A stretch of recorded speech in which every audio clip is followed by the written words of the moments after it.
The Minister for Social Services.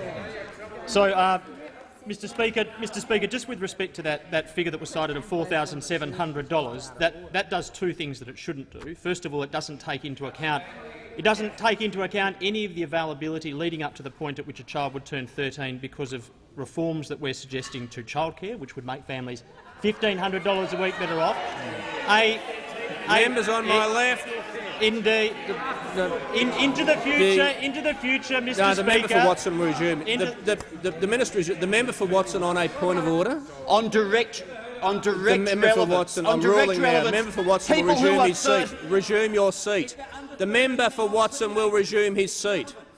The member for Watson is abusing the right of a point of order. The member for Watson is abusing the right of a point of order. The minister is 30 seconds into his answer. He's completely relevant. I'm warning members on both sides. The member for Sydney is warned. The member for Sydney will not interject when I'm making a ruling.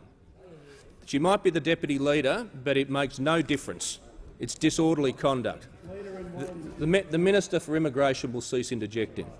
I'm going to refer all members, to the practice that I've referred to before, where speakers in the past have been prepared to rule on a point of order immediately, and if there are continued frivolous points of order, to not hear it at all.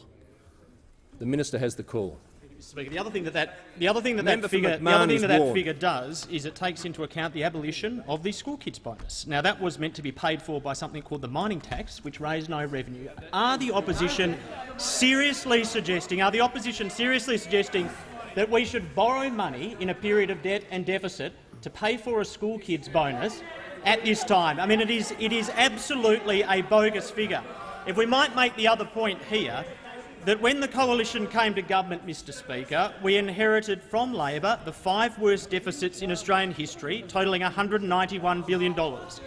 That was compounded by a further $123 billion in projected cumulative deficits between 13-14 and 16-17.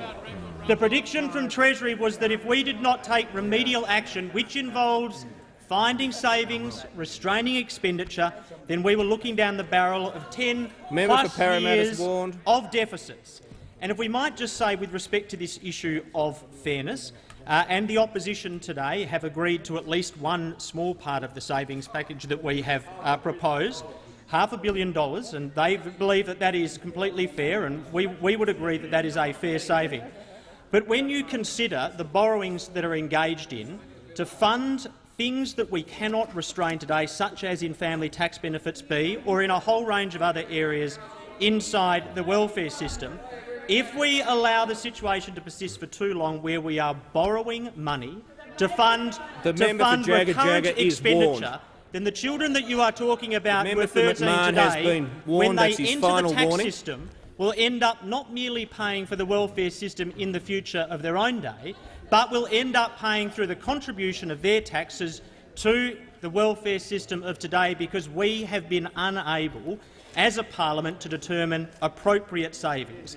Now, the interesting thing about your position, members opposite, is that whilst you have, and we are thankful that you have agreed to at least some of the expenditure restraint that we propose, I note at the end of your media release, member, that you say that you will continue to investigate fair ways of ensuring our FDB system remains targeted to those who need it most. Well, that is very strong. Investigating fair ways. The reality is we must restrain expenditure in this area. We have our suggestions on the table. You've agreed with at least a small part of those, but there must be more, and if you have suggestions, what are they?